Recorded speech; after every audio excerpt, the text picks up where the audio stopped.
E hintja e parlamentit është pasqyra më besnike e strategjisë së komunikimit që përdorin partitë politike prej vitesh. Ti Sali je një war dog i vërtet.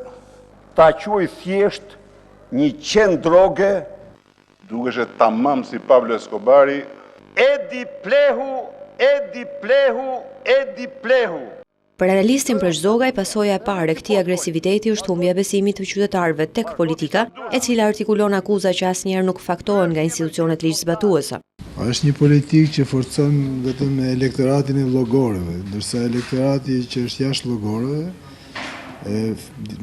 ndjehet i ftohtë dhe i distancuar. Dhe mendoj ndodh për këtë arsye që sepse akuzat ngelen brenda sferës politike, nuk finalizohen në hetime të specializuara dhe në zbardhje të të vërtetave nga organet e drejtësisë. Pra është bërë si një modë politikës tonë.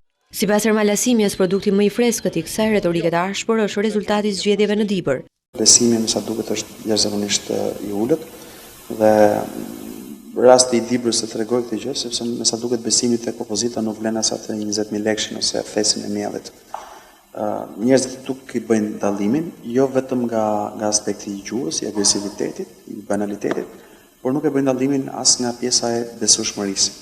Zogaj thekson se pas 25 vitesh, partitë politike duhet të ndryshojnë strategjinë e komunikimit e të fokusohen tek çështjet që i interesojnë qytetarëve.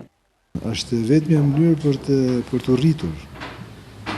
Strategjia e komunikimit është thelbësore, sidomos për opozitën, sepse qeveria ka vënë testin mbi sy tani dhe nuk ka asnjë problem se çfarë mendon publiku.